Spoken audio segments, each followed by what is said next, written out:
네, 참 잘 오셨습니다. 오늘 호세아 선지자에 대해서 저와 여러분들 같이 말씀을 나누고 싶습니다. 호세아 선지자는요, 북이스라엘에서 태어나서 활동을 했던 선지자입니다. 아마도 주전 750년경에 활동을 한 것으로 보이고요. 1장 1절을 보니까 호세아에게 여로보암 2세 시대에 하나님의 예언의 말씀이 전달됩니다. 당시 사회 정치적인 상황에 대해서 좀 우리가 이해를 할 필요가 있는데요. 여로보암 2세가 죽고 나서 그 아들 스가랴가 왕위에 오르게 됩니다. 근데 6개월 만에 살룸에 의해서 이제 죽임을 당하게 되죠. 살룸도요, 한 달 만에 므나헴에게 죽임을 당합니다. 므나헴이라는 이 왕은 8년간 북이스라엘을 다스리게 됩니다. 그리고 이때 아주 북이스라엘에 있어서 큰 사건이 이제 발생하기 시작을 하는데 뭐냐면 아수르의 등장입니다.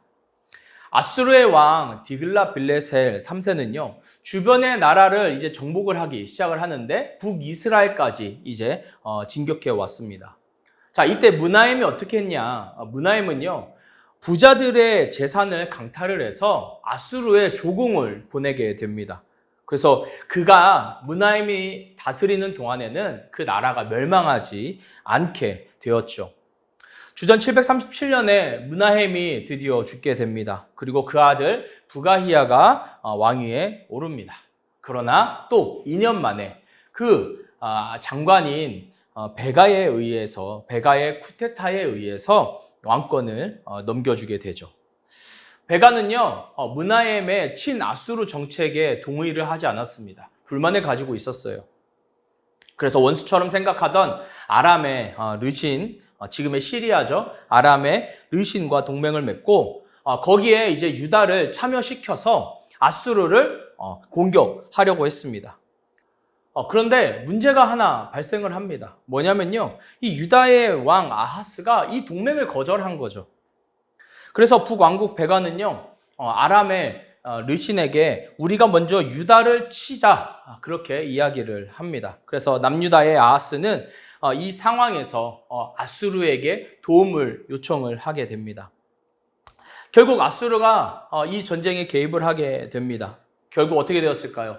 북왕국과 아람은 아수르에 의해서 패배를 당하게 됩니다. 그리고 이때 북왕국의 그 영토가 확 줄어들죠. 수도 사마리아와 그 주변 에브라임 산지의 그 작은 영토만 제외하고 모두 빼앗겨 버리게 됩니다.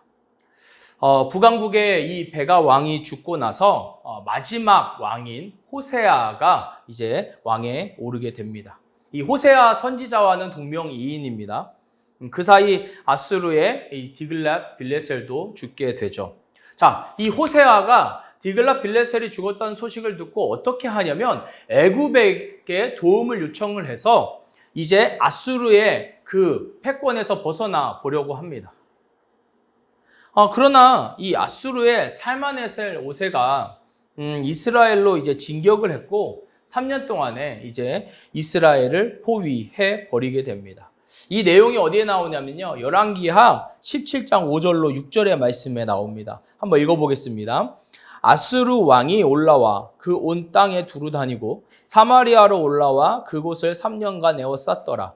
호세아 제9년에 아수르 왕이 사마리아를 점령하고 이스라엘 사람을 사로잡아 아수르로 끌어다가 고산 강가에 있는 할라와 하볼과 메대 사람의 여러 고을에 두었더라. 자, 이 아수르의 살마네셀 5세는요, 사마리아 성 함락 직전에 아쉽게 죽게 됩니다. 그리고 나서 새로운 사르곤 2세가 등장을 하는데 이 사르곤 2세가 사마리아 성을 함락을 시키죠.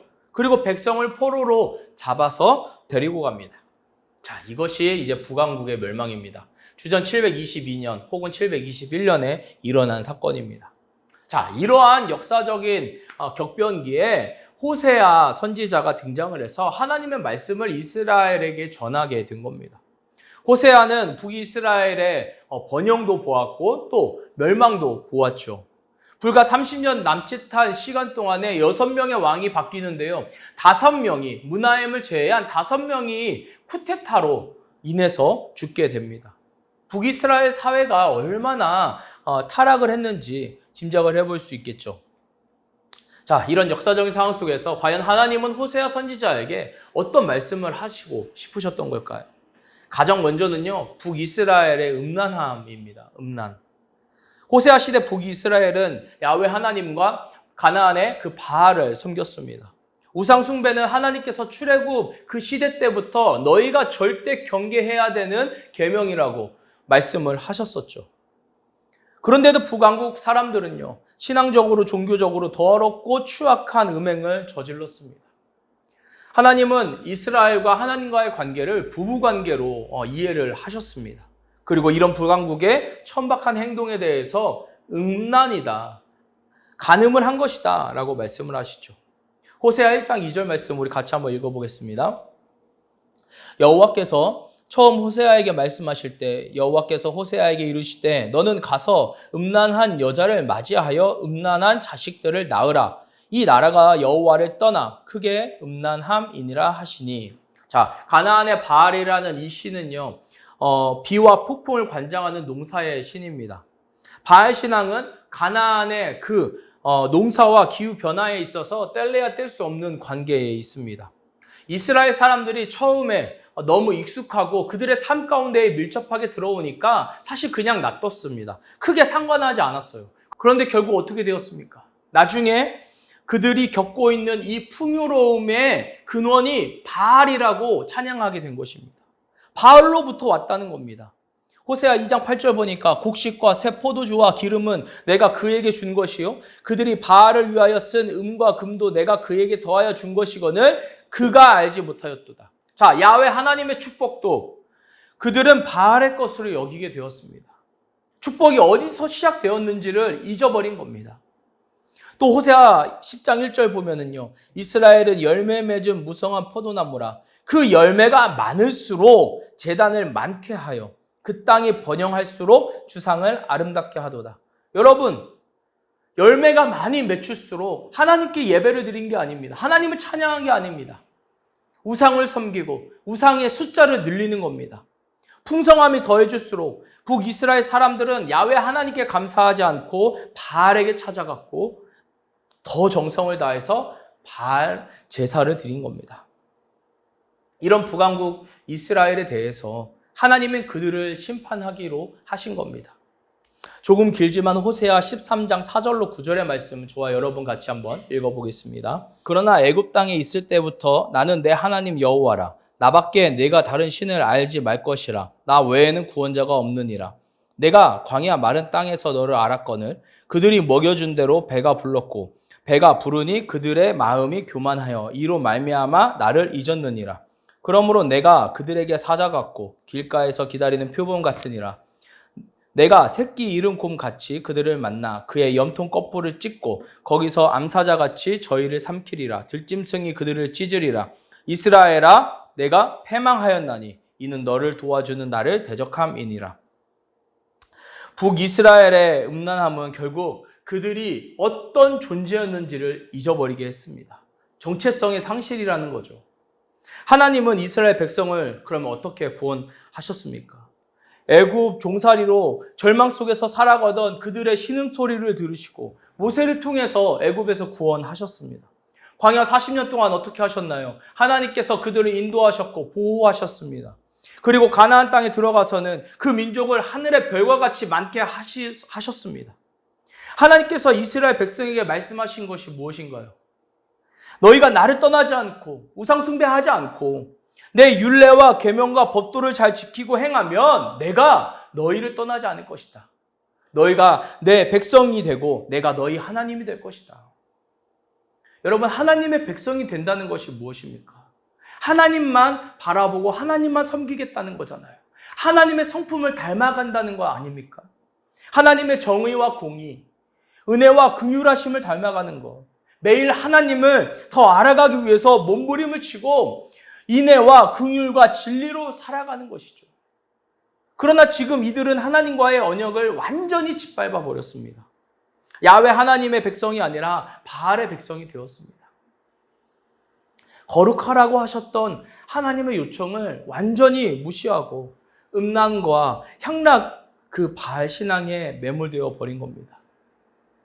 눈에 보이는 것에 현혹되고 인간의 오감을 자극하고 육체의 정욕을 만족시켜서 종교적 환각에 빠지게 하는 바알에게 북왕국이 완전히 매수당한 겁니다. 심판을 받아 마땅한 이 백성에게 이제 하나님의 공의와 정의의 예리한 심판이 다가오고 있습니다. 그런데 여러분, 하나님은 이 백성을 그대로 치시지 못합니다. 사실 우리 하나님이 가장 못하시는 것이 바로 이 심판이에요.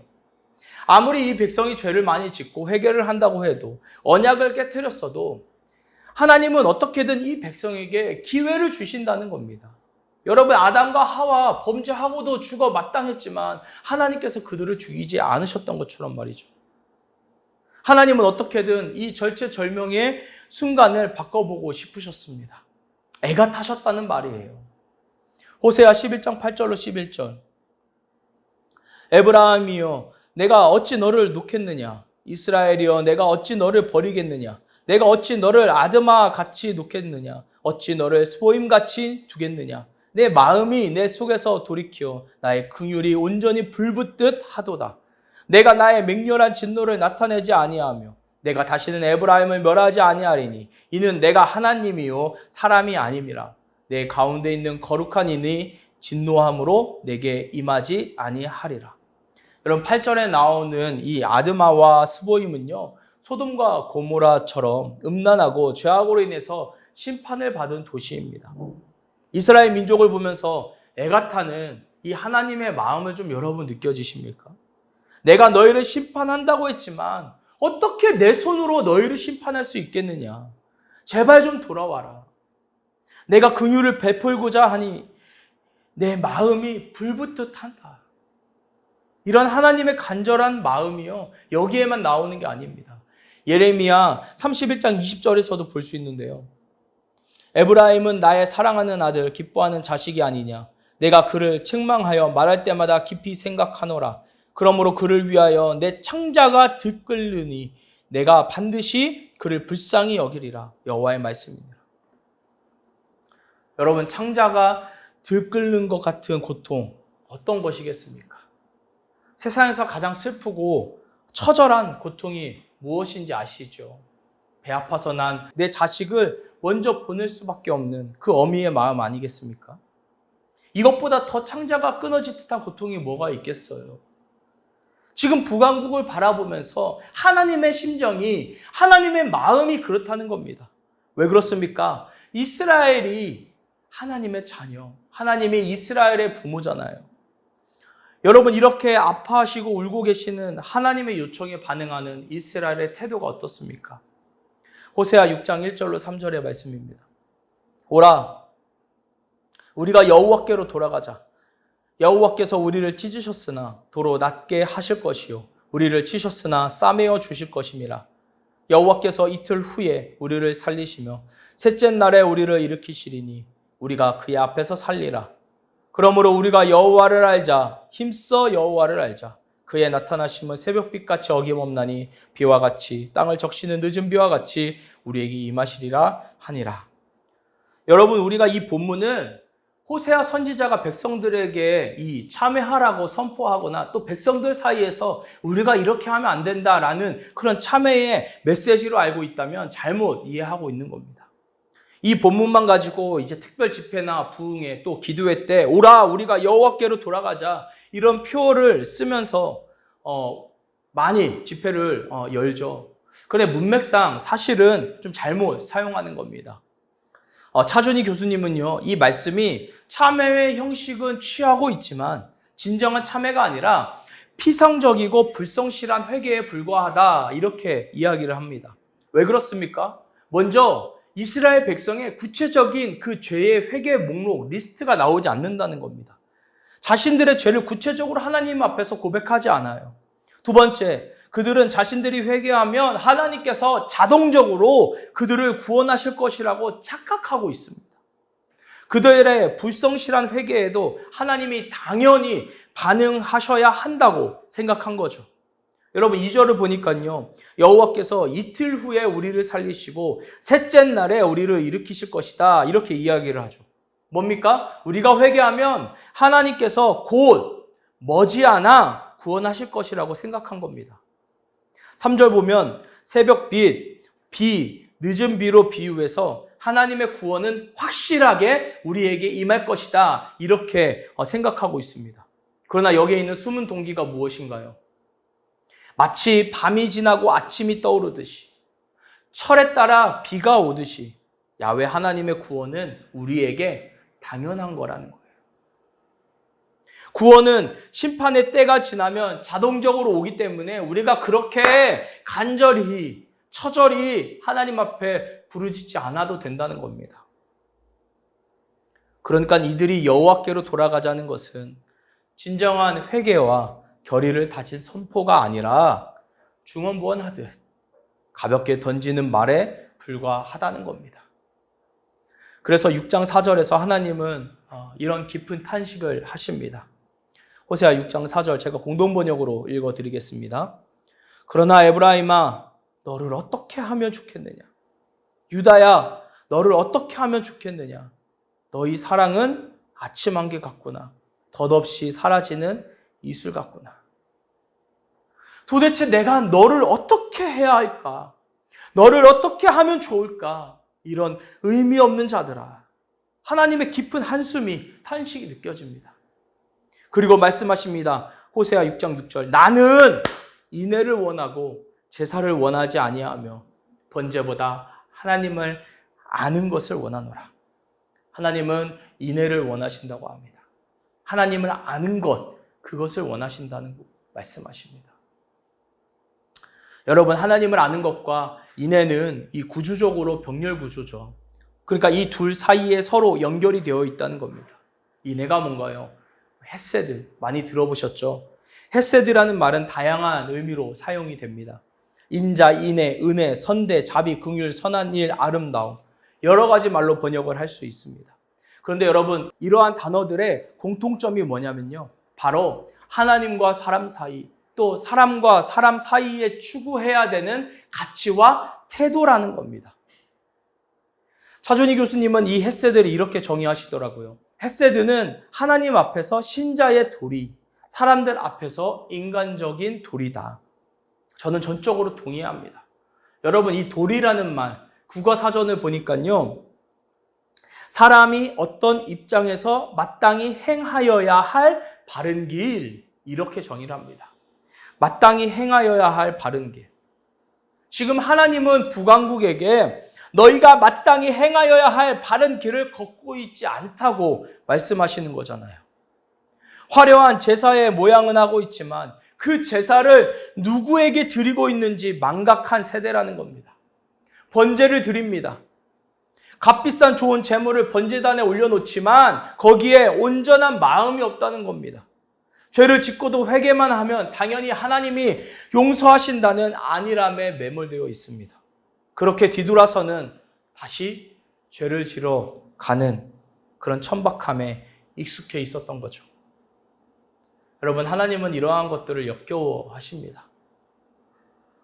사랑하는 형제자매 여러분, 오늘의 말씀으로 우리의 삶을 좀 돌아볼까요? 우리는 그리스도인으로서 마땅히 걸어야 할 길을 제대로 걷고 있습니까? 사실 이 마땅이라는 말은요, 여러분 기본이라는 의미잖아요. 최소한 이 정도는 해야 된다는 거잖아요. 북이스라엘의 심판은 결국 기본이 무너졌기 때문입니다. 여러분 더 잘하라는 것도 아니에요. 제발 이 기본만이라도 하자는 겁니다. 그리스도인으로서의 기본, 사람으로서의 기본, 제발 이것만이라도 하자는 거죠. 기본이 무너진 세대에 기본만이라도 잘하면 여러분 드러나게 되어 있습니다. 하나님이 이 세대 가운데서 그럼 누구를 찾으시겠냐고요. 기본이 바로 선자. 그리스도인으로서 하나님의 나라를 소망하는 그런 사람, 그렇게 살아가려고 몸부림을 치는 사람, 바로 이런 사람이겠죠. 여러분 교회가 무너졌다는 것은요, 기본이 무너졌다는 것입니다. 사람들이 교회를 외면하고 있다는 것은요, 기본이 없다는 의미입니다. 상식이 통하지 않는다는 거죠. 기본이 없는데 어떻게 상식이 통하겠습니까? 하나님이 북이스라엘을 보시면서 애끓는 심정으로 제발 돌아오라 말씀하십니다. 호세아 12장 6절 말씀. 그런즉 너희 하나님께로 돌아와서 인애와 정의를 지키며 항상 너희의 하나님을 바랄지니라. 여러분, 하나님의 요청을 우리가 기억했으면 좋겠습니다. 인애와 정의를 지키며 항상 하나님을 바라라고 말씀하시죠. 이것이 우리의 기본입니다. 비록 우리가 예배를 드리고 돌아가야 하는 현실은 절망적이고 어둡고 소망이 없는 것 같지만 그럼에도 불구하고 하나님을 바라보기 원합니다. 우리의 시선을 끝까지 하나님에게서 놓지 않는 거예요. 우리가 그분의 성품에 참여하고 닮아가기 위해서 부단히 나와 매일 싸우는 겁니다. 일상의 훈련을 지속하는 겁니다. 그렇게 하나님을 바라보는 겁니다. 세상을 보는 것이 아니라 나를 애끓는 심정으로 나를 뜨겁게 사랑하시는 우리 주님을 바라보는 겁니다. 그것이 오늘을 살아가는 저와 여러분의 기본이 아닐까 생각합니다. 그 하나님을 바라보면서 오늘 그리고 이번 한 주 그렇게 치열하게 살아가고 또 승리하는 저와 여러분 되길 간절히 소망합니다. 진심으로 사랑하고 축복합니다.